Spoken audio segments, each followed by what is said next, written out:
하나님 아버지, 우리가 아버지 앞에 의로울 자 없습니다.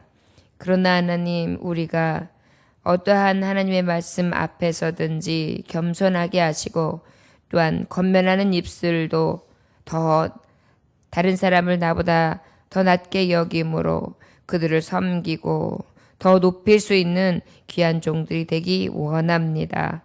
혹시 우리의 판단과 우리의 정죄로 인하여 천하보다 귀한 영혼이 실족하는 일 없도록 우리에게 지혜를 주시고 힘과 능력을 더하여 주옵소서. 예수님의 이름으로 기도 올렸나이다. 아멘. 하나님 말씀, 오늘 말씀의 제목은 내 제약이 끝이 없도다 라는 제목의 말씀으로 하나님의 말씀을 증거하는데요. 1절의 말씀에 보니까 대만 사람 엘리바스에 대답하여 이르되 사람이 어찌 하나님께 유익하게 하겠느냐. 지혜로운 자도 자기에게 유익할 따름이라. 내가 의로운들 전능자에게 무슨 기쁨이 있겠으며 내 행위가 온전한들 그에게 무슨 이익이 되겠느냐라고 이 엘리바스가 말씀하고 있어요. 이 말씀은 바로 뭐냐면 욥이 21장의 말씀에 보면 뭐라고 기록하냐면 악인의 죄악은 나에게 멀다라고 말했거든요. 그러니까 친구의 이야기를, 소발의 이야기를 듣고 뭐라고 했냐면 소발이 악인은 죄악이며 악인은 망할 수밖에 없다라는 말씀을 20장을 통해서 굉장히 뼈아프게 전했어요. 그랬더니 그 말씀을 쭉 전하다가 그 말씀에 대한 대답이 뭐냐면 그래, 그런데 나는 악인의 죄악은 나에게 멀어. 나는 하나님을 멀리 하지 않고 하나님의 진리를 가까이 하며 하나님을 늘 가까이 하는 자였어. 모든 악인에게 대한 이 말이 너의 말처럼 악인은 멸할 수밖에 없지만 내 가는 길은 죄악의 길과는 멀었어 라고 대답을 했거든요. 그러다 보니까 이 말씀을 듣고 이제 대꾸를 하는 거예요. 그런데 그래, 그러면 악인의 길은 멸망할 수밖에 없지. 그렇다고 봤을 때 사람이 어찌 하나님 앞에 유익할 수 있겠냐. 하나님 앞에 유익한 존재는 없다. 사실 하나님을 유익하게 하는 것은 없죠. 사람이 하나님 앞에 유익하게 하는 게 없고요. 사람의 또 죄가 하나님 앞에 손해보게 될 것도 사실 없어요. 그런데 하나님은 죄에 대해서 무엇하냐면 분노하시거든요. 그러니까 하나님은 죄를 싫어하시고 미워하세요. 하나님께서 우리의 죄악으로 인해서 뭐 유익이 있거나 손해가 있거나 한 것에 의해서 분노하시는 것이 아니라 하나님 죄 자체를 미워하시니까. 그러다 보니까 인생에 살아가면서 하나님을 유익하게 한다? 사실 하나님이 주신 은혜로 살고요. 하나님의 주신 은혜로 의를 행할 수 있는 거고요. 하나님이 주신 은혜로 하나님을 믿게 하시는 거고요. 하나님이 주신 은혜로 우리의 삶이 하루하루의 삶을 살아가거든요. 그렇기 때문에 우리의 인생이 의로울 딸 것도 없고 자랑할 것도 없고 또 내 죄로 인하여 하나님 앞에 어떠한 하나님의 손해를 끼쳐서가 아니라 하나님이 미워하시고 싫어하시는 것이 죄이기 때문에 우리가 죄를 멀리하는 것이 가장 복 있는 삶이다 할 수 있을 것입니다. 그러다 보니까 엘리바스가 이야기하기를 그래, 네가 악인의 길에서 멀었다 하자. 그랬을 때 어찌 사람이 하나님 앞에 유익하게 할 자는 또 있겠느냐. 지혜로운 자도 자기에게 유익할 따름이니라. 오히려 자기에게 하나님이 지혜를 주셨다, 하나님을 의지한다, 하나님 앞에 섰다 하는 자들도 자신에게 유익이 있고 자신에게 이익이 있는 것이지 그 누구에게도 아니 하나님 앞에 이익을 드릴 것은 사실 없다라고 말씀하고 있는 것입니다. 사실 이 말씀은 맞죠. 하나님 앞에 유익하여서 우리가 헌금을 드린다, 하나님 앞에 예배를 드린다, 하나님 앞에 기도한다 그러면은 하나님 앞에 뭔가 막 하는 것 같고 하나님이 막 어떤 유익을 주는 것 같이 우리가 생각할 때가 있어요. 근데 아니요. 이 모든 것이 우리에게 유익한 것이지 하나님 앞에 유익할 것은 없어요. 그런데 우리는 무엇인가 하면 막 하나님 앞에 뭔가 한 것처럼 내가 이렇게 하는데 하나님이 나한테 좋은 거 주시지 않겠어? 마치 빚쟁이가 빚 받으러 가는 사람처럼 그렇게 하나님이 원하시는 계명을 지킬 때 그러한 마음들이 생길 때가 있어요. 착각이라는 거죠.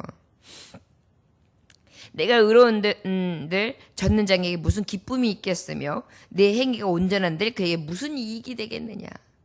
맞습니다. 이 엘리바스가 하나님 앞에 하나님 말씀을 가지고 건개하기 때문에 정말 이 진리의 말씀은 그냥 진리예요. 그런데 문제는 뭐냐 하면 하나님이 보시기에 이 욥에게 해당하는 말을 아니었다. 그리고 또 사실 사람들이 이러하게 살아간다. 하지만 이렇게 어려움에 속해 있는 형제에게, 친구에게 이렇게 원론적이면서 의에 대한 말을 그대로 전할 때 그 마음이 어떻겠느냐를 살피지 못한다면 이것은 바로 이웃을 내 몸과 같이 사랑하지 못한다는 것입니다. 왜요?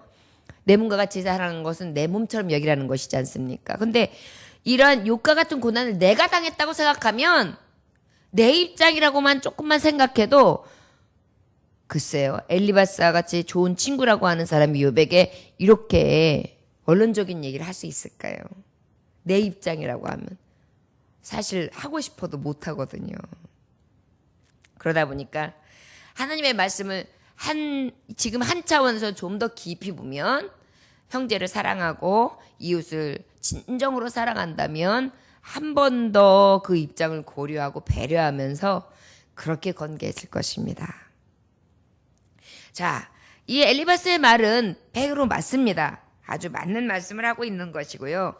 4절에서 11절의 말씀해 보니까 하나님이 너를 책망하시며 너를 신문하심이 너의 경건함 때문이냐? 내 악이 크지 아니하냐? 내 죄악이 끝이 없느니라. 그렇게 말씀하고 있어요. 4절부터 5절의 말씀해 보니까 너를 책망하시며 너를 신문하심이 너의 경건함 때문이냐? 네가 지금 이렇게 당하고 있는 것이 너의 경건함 때문에 이렇게 지금 당하고 있는 거냐라고 얘기하고 있는 거예요. 아주 대못을 치고 있는 것이죠. 내 악이 크지 않냐? 내 죄악이 끝이 없느니라. 너 죄인이야. 네 악이 끝이 없는 자야. 이렇게 이야기하면서요. 6절에 보니까 까닭 없이 형제를 볼모로 잡으며 헐벗은 자의 의복을 벗기며. 이제 악인에 대해서 이야기를 하는 것이에요. 여러분 하나님의 말씀에 보면 악인의 하나님이 진노하시는 이유 중에 하나들이 바로 무엇이며 가난한 자를 압제하고 그 다음에 헐벗고 굶주린 자를 돌아보지 않냐고 그 다음에 고아와 가부를 업신여기며 그 다음에 악한 괴를 저지르고 그 다음에 약한 자들의 것을 약탈하는 거 이것들이 하나님이 가장 미워하시는 가증한 죄로 보시거든요. 그런데 그 죄인의 모습을 욥에게 지금 말하고 있어요. 까닭 없이 형제를 볼모로 잡고 헐벗은 자의 의복을 벗기고 목마른 자에게 물을 마시게 하지 않고 줄인 자에게 음식을 주지 아니하였거나 권세 있는 자는 토지를 얻고 존귀한 자는 거기서 사는구나. 권세 있었지? 너 존귀한 자로 살았지? 토지를 얻었었지? 그리고 죄악을 가득한 자로 살았지?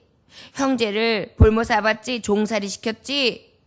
헐벗은 자의 의복은 벗겨버렸지? 목마른 자에게 물을 마시지 않게 했지?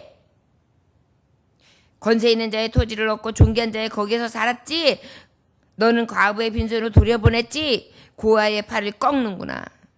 그러므로 올무들이 너를 둘러있고 두려움이 갑자기 너를 엄습하며 어둠이 너로 하여금 보지 못하게 하고 홍수가 너를 덮느니라. 악인에게 있어서야 하나님의 징벌은 분명히 있습니다. 그러다 보니까 올무들이 마치 나를 둘러 진치는 것처럼 그렇게 수호를 맛보게 될 거고 하나님의 진노는 임할 것입니다. 그 두려움은 엄청나게 클 것이고요. 특별히 우리가 이 육신의 장막을 벗고 이제 하나님이 주시는 그 심판대 앞에 섰을 때 제일 두려울 것입니다. 어둠이 너로 하여금 보지 못하게 하고 홍수가 너를 덮을 것이다. 굉장히 언론적인 말이에요. 이 말씀은 악인에게 있어서 사실 있을 징벌이며 너무나 무서운 결과지요. 그런데 이 말씀을 누구에게 증거하고 있어요? 하나님 보시기에 당대의 의인이었고 의롭다고 여긴 자. 사탄 앞에서도 하나님께서 저와 같은 믿음은 볼 수가 없다라고 정말 인정하면서 시험한다고 했을 때에도 야 그러면 저의 생명은 둬봐라. 그 정도로 믿을 수 있는 종. 정말 하나님이 어여삐 보시고 저의 마음과 저의 행실과 저의 믿음을 존귀하게 여기셨던 종이거든요. 그런 자에게 이렇게 이야기하고 있는 것입니다. 맞습니다. 우리가 보기에 아무리 의롭다고 해도 하나님이 의롭다 여겨주시는 거지 우리가 완전하고 온전하지는 못하지요. 그것은 진리입니다. 그것 또한 진리입니다. 그런데 지금 어떤 친구에게 이 말씀을 증거하고 있어요. 우리가 전도할 때도 참 지혜가 필요합니다. 또 믿고 있는데 믿는 형제들에게도 공개할 때도 지혜가 필요해요. 어려움을 당하고 있는데 하나님은 악인에게는 정말 보응이 있습니다. 악인의 길은 형통할 수가 없어요. 형통하지 못한 이유는 악한 길을 가고 있기 때문입니다. 그러면서 죄가 있는지 하나하나 생각해보고 분명히 죄가 있을 테니까 그거 하나하나 회개하고 그리고 난 다음에 하나님 앞에 용서를 빌어보세요. 그러면 다시 하나님이 형통하게 하실 것입니다. 이건 맞는 말일 거예요. 돌아보는 게 맞죠. 마땅하죠. 그런데 지금 이러한 어려움이 있어가지고 예를 들어서 자녀가 지금 병원에서 오늘 내일을 하고 있는데 이런 말을 해보세요. 예를 들어서 교통사고가 나서 우리 남편이 큰 지금 손해를 보고 일을 당하게 생겨가지고 지금 파출소에 왔다 갔다 하고 이제 형무소에서 왔다 갔다 하게 될 판국인데 그 앞에다 대고 이렇게 말해보세요. 지금 완전히 망해가지고 집안에 있는 게 다 노란 딱지가 붙고 바깥에 내앉게 생겼는데 이런 말을 한다고 생각해보세요. 내가 지금 암선고를 받아서 이제 조금 있으면 언제 죽을지 살지도 모르는 살똥말똥하는 사람에게 그렇게 한번 말씀해 본다고 생각해 보세요. 참 우리가 아무리 맞는 진리라고 해도 어떻게 건면해야 될지 하나님 앞에 지혜를 구할 법합니다. 어떻게 그럴 때는 하나님의 말씀으로 위로해야 될까요? 모든 것이 하나님 손에 있습니다. 얼마나 힘드십니까? 하나님은 위로해 주시고 하나님은 떠나지 아니하십니다. 그리고 하나님은 전능자라서 우리가 기도하고 하나님 앞에 맡기면 하나님이 반드시 도와주실 것입니다. 희망과 소망을 갖고 함께 기도하고 우리 더 어려울 때일수록 하나님 붙잡으셨으면 좋겠습니다. 제가 위해서 기도할게요. 저는 그만한 아픔은 안 견뎠지만 저도 이러이러한 아픔이 있었습니다. 그런데 살아온 결과 그럴 때일수록 하나님을 바라보면 피할 길도 내시고 이길 만한 시험을 당하게 하셔서 이기게 해주시더라고요. 하나님 너무나 신실합니다. 저와 함께 기도하고 더 열심을 내요. 라고 권면하는 것이 마땅하지 않습니까? 근데 마치 내가 지금 형통하고 내가 아무 일 만나지 않은 것은 내가 의로워서고 당신이 지금 어려움을 만난 것은 악인이기 때문에 거기에 대한 하나님의 보응이다. 얼마나 아픈 이야기겠어요. 어떨 때 이제 젊은이들을 보면 참 마음 아플 때가 있는데 젊은이들은 그래도 꿈을 꾸지 않습니까? 그러면 꿈을 꾸고 가다가 하나님을 잘 믿고 그래도 열심히 신앙생활 하는데도 그 일이 이루어지지 않을 때가 있어요. 그러면 그것 또한 하나님의 생각과 내 생각이 다르며 하나님이 때가 분명히 있고 나를 통한 하나님의 계획이 있을 것이다 라고 생각하는 그런 믿음이 있다 할지라도요. 그 젊은이에게 예를 들어서 아유 형제 걱정하지 마요. 이것도 하나님의 뜻이 아닐 수 있어요. 하나님의 뜻 가운데 기다리면서 조금 더 인내하시고 하나님의 뜻 가운데 이끌어주고 또 이것이 아니면 다른 길로 인도해 주실 것입니다. 라고 얘기하잖아요. 그럼 이제 싫은 거예요. 왜 하나님은 이렇게 나한테 어려움을 주셔? 왜 나를 이렇게 쓰러뜨리셔야지 돼? 그냥 그래도 내가 하나님 앞에 그렇게 믿고 의지하고 기도했으면 결과가 있어야지 라고 생각해요. 아까 이제 가장 초대에 우리가 하나님을 유익하게 하는 거 없어요. 근데 우리가 마치 예배 드리는 게 하나님을 유익한 것으로 한 걸 생각하는 거예요. 그리고 내게도 그만한 보응, 그만한 상급이 있어야 될 것으로 착각하는 게 우리 인생이에요. 아니에요. 하나님 앞에 예배하고 열심을 내는 거 내게 유익인 거예요. 아버지 나라에 갔을 때 내게 하나님이 주시는 상이 있거든요. 상이 없어도 되는데 구원 받는 것만으로도 충분한데 하나님 내게 상 받을 수 있는 기회를 주시는 거거든요. 이거는 철저하게 정말 하나님의 은혜밖에는 되는 것이 아니죠. 우리가 어떤 것을 한다고 해가지고 행위로 하나님 앞에 의롭다, 하나님 앞에 잘했다 칭찬받으며 어떤 그것에 대한 상이 반드시 내게 주어질 거라고 생각하고 이 땅에서도 그것을 다 받아야 마땅하다고 생각하는 것은 이건 잘못된 것이거든요. 그러다 보니까 지금 이제 이러한 것들에 대해서 우리는 한 번 더 생각해 볼 만한 그런 말씀이라 할 수 있을 것입니다. 저 여러분, 건계를 할 때도 지혜롭게, 또 믿음의 사람들이라면 이 겉면의 말씀을 들을 때에도 내 뜻, 내 생각, 내가 바람은 내려놓고 하나님의 뜻이 무엇이며 하나님이 깨닫게 하시는 것이 무엇인가 겸손한 심령으로 나를 살피고 또 아버지 앞에 더욱더 뜻을 구하고 내 뜻보다 하나님의 뜻을 간구할 수 있는 하나님의 지혜로운 청지기들이 되시기를 주의 이름으로 축원합니다. 말씀 우리 12절부터 14절까지 말씀 함께 봉독합니다. 자, 시작.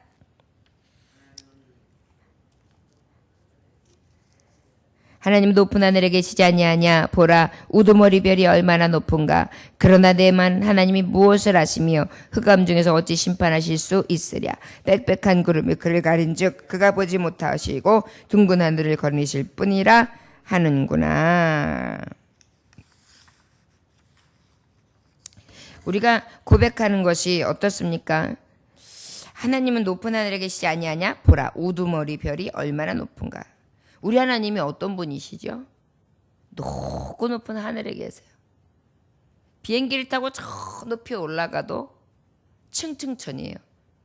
또 하늘, 또 빛, 또 구름. 높고 높은 곳에 계세요. 그런데 그 높은 곳에서 이렇게 아래를 바라보면, 비행기를 타고 바라보면 그저 요만한 집이 해가지고 그저 저게 사람이 사는 곳이구나, 지구구나, 내가 있던 곳이구나 라고 형태만 알아볼 뿐 보이지도 않는 곳에 있어요. 근데 우리 하나님이 그 높은 곳에서 우리 한 사람 한 사람을 다 10년까지 감찰하고 계시거든요. 그럼 우리 하나님이 어떠하신 분이신지 알 수가 있죠. 그 높음은 끝이 없어요. 하늘 위에 밤하늘을 보면 별들이 있고 달들이 있고 그 많은 운하계들이 있는데 그것을 살피시고 그것을 운행하시는 분이에요. 그 높은 곳에 계시는 분이에요. 저 여러분, 그 아버지께서 우리의 모든 것을 다 알고 계신데 우리의 공로를 우리가 가지고 있는 어떤 그런 것을 크게 보실 만한 분이신가요? 그리고 그 하나님은요, 높은 곳에 계시면서 다 지켜보시는데 공의로 판단하시는데요, 굉장히 놀랍게 하나님은 바라보고 계세요. 여러분, 요즘에는 기계들이 굉장히 많이 발달해서 인공위성 띄워놓고 지구를 쫙 이렇게 지켜보기도 하고요.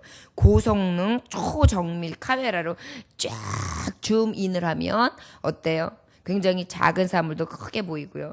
마치 현미경을 보는 것처럼, 현미경으로 어떤 세포를 보는 것처럼, 아주 작은 물체를 가까이 보는 것처럼 그렇게 볼 수 있는 그러한 세계가 우리 문명 세계에도 펼쳐집니다. 그런데 우리 하나님을 볼 수 있어요. 그런 걸 통해서. 우리 하나님은 큰 높은 곳에 그 보좌에 계시는데 우리의 이 낮은 곳에 산 우리의 삶을 그렇게 초정밀 미세하게 보고 계시는 분이세요. 우두별이 얼마나 높은가. 그러나 내 말은 하나님이 무엇을 하시며 흑암에서 어찌 심판할 수 있으랴. 빽빽한 구름이 그를 가린즉 그가 보지 못하시고 둥근 하늘을 거니실 분이라 하는구나. 마치 지금 뭐라고 말하는 거냐면은 그런 하나님이셔. 그런데 그 전능하신 하나님, 아까 말했듯이 높은 곳에서 다 지켜보실 수 있는 하나님인데 너는 구름에 가려서 너를 못 보고 계시는구나. 손바닥으로 너를 가리면서 그렇게 네가 의로운 체 하는구나 라고 지금 친구 엘리바스가 욥에게 말하는 거예요. 그러니까 어때요? 하나님 감찰하시는 분 맞죠? 시편 말씀에도 그렇고 우리가 보면 하나님은 우리 앉고 일어섬을 하시고 머리서도 우리의 생각을 통촉하시고 나의 길과 눕는 것을 감찰하시고 나의 모든 행위를 익히 아신다. 주에게서는 흑암이 숨기지 못하며 밤이 날과 같이 빛이 나니 주에게서는 흑암과 빛이 일반이니라. 하나님은 그런 분 맞아요. 그리고 그런 하나님인 것을 인정하는 것도 귀합니다. 그리고 이 엘리바스는 하나님을 제대로 깨닫고 있는 거예요.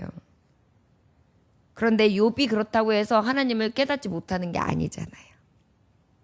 본인이 판단하기에, 본인이 생각하기에 지금 당하고 있는 이 고난 하나만 가지고 지금 어떻게 해요? 고난이 곧 죄악이다! 라고 하면서 범죄한 인간으로, 굉장히 악한 인간으로 친구를 지금 대하고 있는 거예요. 여러분, 우리가 하나님의 말씀은 바로 깨닫는 것은 오늘 말씀을 통하여 귀합니다. 우리는 다 요만큼 그 의로운 부분이 없기 때문에 지금 엘리바스가 전하는 이 말씀은 우리에게 해당하시는 말씀이 맞을 거예요. 우리가 이 말씀을 받음으로 깨닫는 것은 우리의 몫이에요. 우리가 죄에 대한 형벌이 분명히 하나님께 있구나. 살면서 정말 아버지 앞에 늘 내 삶을 살펴야지. 그래서 이 악에 대한 보응을 받는 자가 되지 말아야지. 이것은 우리가 깨달을 부분이에요. 악인의 길에 서지 말아야지. 그런데 또한 혹여라도 이러한 형벌과 이러한 심판과 같은 어려움을 당하고 있는 형제 자매에게 우리가 어떻게 다가가야 될지 한 번 더 생각해 볼 만한 말씀이 이 욥기서의 말씀이라 생각됩니다. 늘 정말 형제 자매에게 따뜻한 말로 그리고 위로와 건개의 말로 손을 내밀어주고 사랑으로 보다주며 끝까지 사랑할 수 있는 저와 여러분들 될 수 있기를 원합니다.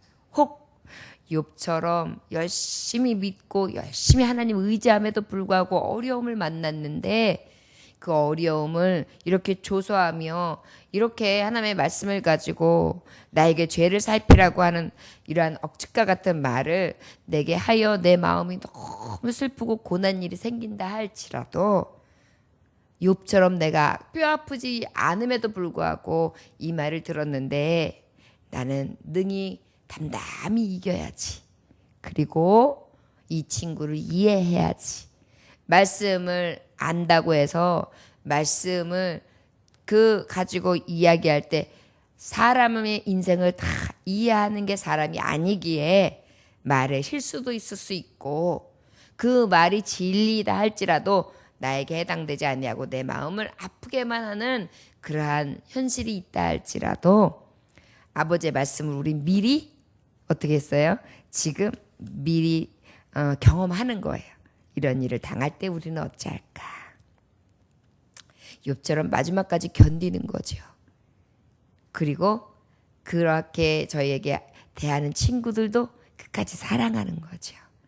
그리고 믿음을 지켜 하나님 나라의 심판때에 들으면 하나님은 내 편이 되시고 내가 살아온 것을 아시리라. 그렇게 생각하면서 위로를 받고 끝까지 참아야 될 줄 믿습니다. 오늘도 하루를 시작합니다. 벌써 3일째 되는 3일밤 예배가 있는 날이죠. 어떻게 그냥 세월이 엄청 빠릅니다. 이 세월이 빠른 중에 세월을 아끼는 자. 그래서 열심히 하루하루를 새벽을 통해 예배를 통해 만나고 또 열심으로 주의 성전에 나오고 하루 일과를 열심을 내는 저와 여러분들에게 하나님은 성실하다, 충성되다, 잘했다 칭찬해 주실 것을 믿습니다. 이 믿음을 가지고 오늘 한 날도 하나님을 기쁘시게 할 수 있는 저와 여러분들 되시기를 주의 이름으로 축원합니다. 기도하겠습니다.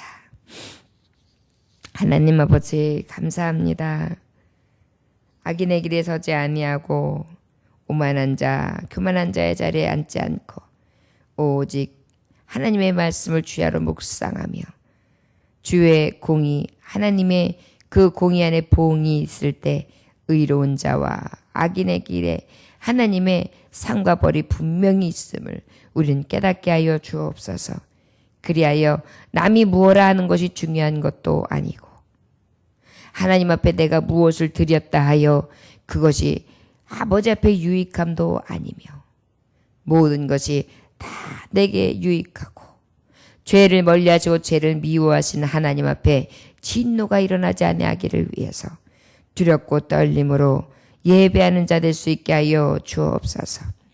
아버지, 악을 버리게 하여 주옵시고 오직 전능자에게 돌아오는 자, 늘 하나님 앞에 돌이키고 회개하며 회복한 심령으로 예배하는 자의 삶을 살아갈 수 있도록 우리의 심령을 꽉 잡아 주옵소서. 예수님의 이름으로 기도 올려나이다. 아멘.